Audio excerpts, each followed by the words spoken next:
There is a video game called Knights of the Old Republic that was released by BioWare in July 2003 for the original Xbox. It sold 250,000 copies in its first 4 days and 3.2 million copies by 2007. It won 18 Game of the Year awards across its release window. It has, in the 23 years since its release, been remastered, ported, re-released on iOS, ported again to the Nintendo Switch, and put into active development for a full, ground-up remake by Aspyr Media that has been in development for 5 years and counting, with no announced release date. There is a sequel, Knights of the Old Republic 2, The Sith Lords, released in 2004 by Obsidian, that is widely considered one of the most ambitious Western RPGs ever produced, that has a fan restoration mod community that has been actively patching content cut from the original release for over 20 years, and that contains a Force philosophy debate between the Jedi exile Mitra Surik and the Grey Jedi Kreia that is, full stop, the best written exchange in the entire Star Wars catalog. There is an MMO called Star Wars: The Old Republic that BioWare released in 2011 that has been continuously operated for 15 years and that maintains an active player base in 2026. There is a comic line called Tales of the Jedi that Dark Horse published from 1993 to 1998 that introduced Exar Kun, Ulic Qel-Droma, Naga Sadow, and the entire pre-Banite Sith Empire. Disney owns all of it. Disney has produced none of it. And in the summer of 2024, Disney aired a television show called The Acolyte that made producing any of it functionally impossible. Tonight, I want to tell you why. BioWare CEO Raymond Muska confirmed the creative choice at E3 2001. LucasArts offered them an Episode 2 tie-in or 4,000 years of open space, and they took the space. That decision gave them room to build the Sith as a civilization, not a master and an apprentice, but an empire with territory, military doctrine, institutions, and an ideology capable of sustaining 40 hours of storytelling. The game launched July 15, 2003. 250,000 copies in the first 4 days, the fastest-selling Xbox title at that point. Lifetime sales reached 3.2 million units by 2007. Metacritic scored the Xbox version 94 out of 100. IGN awarded it Xbox Game of the Year, PC Game of the Year, and Overall Game of the Year across all platforms. The Game Developers' Choice Awards named it their 2004 Game of the Year. Drew Karpyshyn, who calls himself the game's lead writer on his own website, went on to write the Mass Effect trilogy and 3 Star Wars novels. KOTOR was his first lead credit. The Revan Revelation was designed to mirror the Darth Vader moment in The Empire Strikes Back. BioWare developers said so directly in period interviews. The player's character is an amnesiac Sith Lord, memory wiped by the Jedi Council. The twist doesn't just reframe the game's plot, it reframes the entire moral framework the player has been operating inside for 30 hours. As for the remake, announced at the September 9th, 2021 PlayStation Showcase, developed initially at Aspyr Media in Austin, then moved to one of Saber Interactive's Eastern European studios in 2022, per Bloomberg's reporting. As of late 2025, Saber Interactive CCO Tim Willits summarized the project status in 4 words. Still in development. That's all I can say. No release date has ever been announced. Someone has been spending money on this IP for 4 years and counting. Obsidian Entertainment released The Sith Lords on December 6, 2004. LucasArts pushed the deadline hard. The game shipped with hours of content missing from the build, a fact Chris Avallone, the game's lead designer per the official credits, addressed in a 2013 Eurogamer interview. The Sith Lords restored content modification, built by modders Zabil2 and Darth Stoney, has been patching that missing material back into the game for more than 2 decades. The community finished what LucasArts wouldn't let Obsidian complete. Avallone reportedly spent 10 months reading every EU novel and comic available before starting development. What he built at the center is Kreia, a former Jedi archivist revealed as Darth Traya, a Sith Lord who doesn't want Sith victory. She rejects the light/dark binary. She rejects predestination. In his Cinelinx retrospective on the game's 15-year legacy, Avallone spoke about building a character who embodied his frustrations with how the Force functions as a moral structure in Star Wars. A character who argues that the Jedi and the Sith are two expressions of the same fundamental mistake, and that the galaxy's freedom requires both to be destroyed.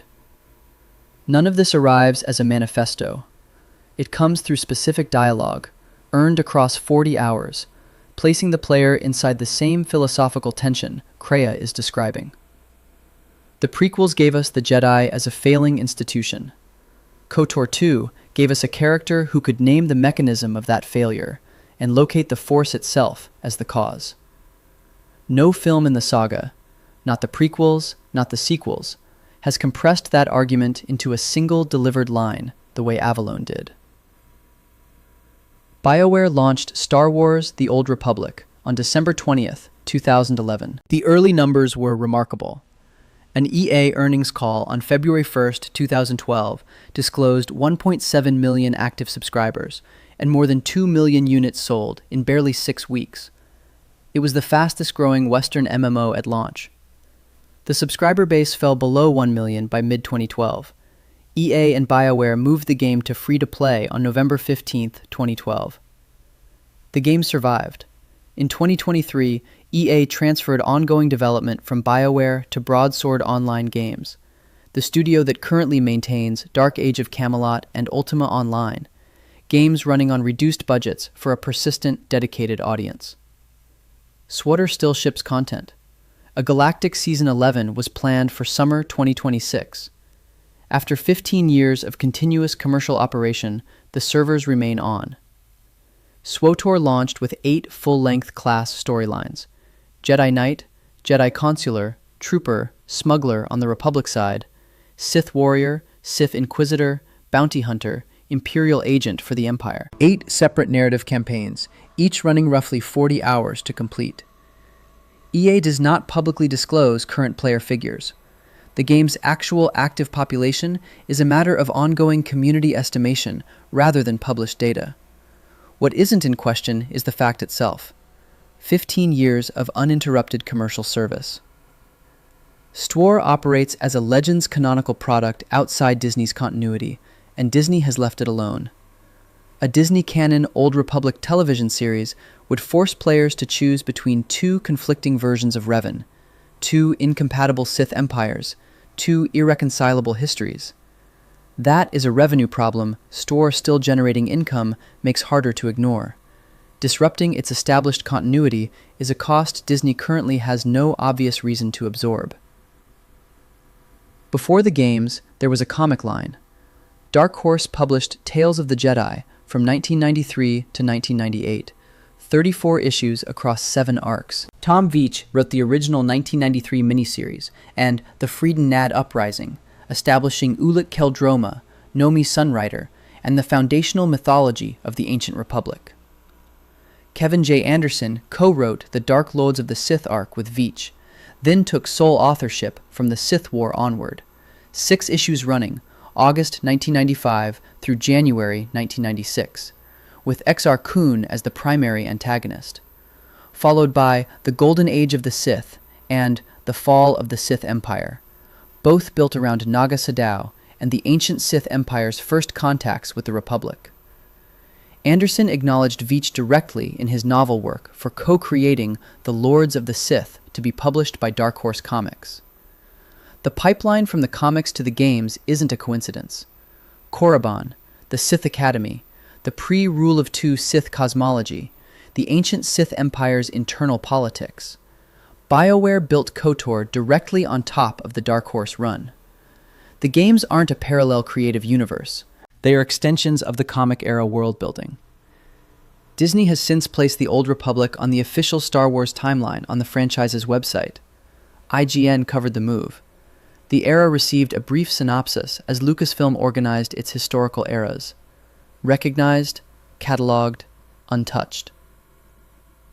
The Acolyte was set at 132 BBY, roughly 100 years before the Phantom Menace, in the High Republic era.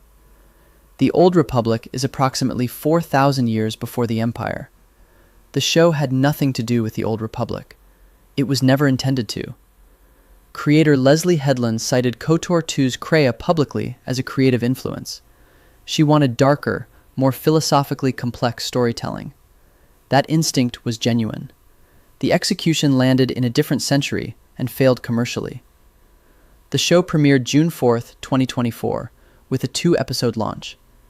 Disney reported 4.8 million views on launch day and 11.1 million in the first 5 days, the platform's biggest series premiere of that year. By week 3, the show dropped out of the Nielsen Top 10. Luminate's official 2024 streaming report put the full run total at 2.7 billion minutes viewed, second among Disney Plus originals for the year, but not in the top 10 streaming originals across any platform. The episode 8 finale was the least watched episode of the entire run. That finale contained a figure near a cave, connected in the show's internal mythology to Darth Plagueis. The audience read it immediately as a gesture toward the pre-prequel deep history, a tease for a payoff the show was building toward. Lucasfilm canceled The Acolyte in August 2024, 1 month after the finale aired. Deadline's Nelly Andreeva broke the story. The reported production budget was between $180 million and $230 million for 8 episodes. Disney Entertainment co-chair Alan Bergman explained the decision in a Vulture interview. "We were happy with our performance, but it wasn't where we needed it to be, given the cost structure of that title, quite frankly, to go and make a season 2. Geetsley's video on the full Sith Lord's lineage, 6,863 years, from the ancient Sith Empire through to Darth Plagueis, has 2.5 million views. Order 77's Hierarchy Deep Dive sits at 1.7 million. These audiences existed before The Acolyte. They watched a show gesture at Plagueis in a cave in its final episode, and then disappear. The comment sections made the grief specific. Disney erased the expanded universe in April 2014 and spent a decade producing nothing to fill the space it left behind. The Star Wars Celebration 2025 slate, announced in Tokyo in April, confirmed where the franchise is heading. The Mandalorian and Grogu, Starfighter, Ahsoka Season 2, Andor Season 2, Maul, Shadow Lord. Every confirmed live-action production is set in the Clone Wars era or later. Nothing pre-prequel. Nothing near the 4,000-year span the Old Republic games mapped. The KOTOR remake remains in development at Saber Interactive, with no release date. The IP is commercially live enough to justify a game studio's 5-year investment. The live-action window is shut. Pre-prequel live-action production is expensive, audience polarizing, and financially fragile after The Acolyte's cancellation. Greenlighting a production set 4,000 years earlier, requiring entirely new visual architecture, new hero archetypes, no Skywalkers, no familiar ships, no iconography the general audience recognizes, and competing directly with an MMO's established continuity, is a harder proposition now than it was in June 2024. In the Tombs of the Dead, Kreia addresses the exile's passivity. Apathy is death. Worse than death, because at least a rotting corpse feeds the beasts and insects. Written by Chris Avallone. Delivered by Kreia in Star Wars, Knights of the Old Republic 2, The Sith Lords.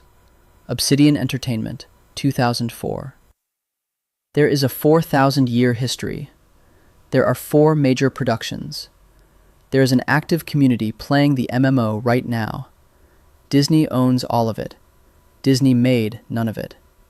In 2024, they made a show that ensured they never will. KOTOR and KOTOR 2 are available on Steam, GOG, and mobile app stores. Links are in the pinned comment below. Subscribe for more stories like this.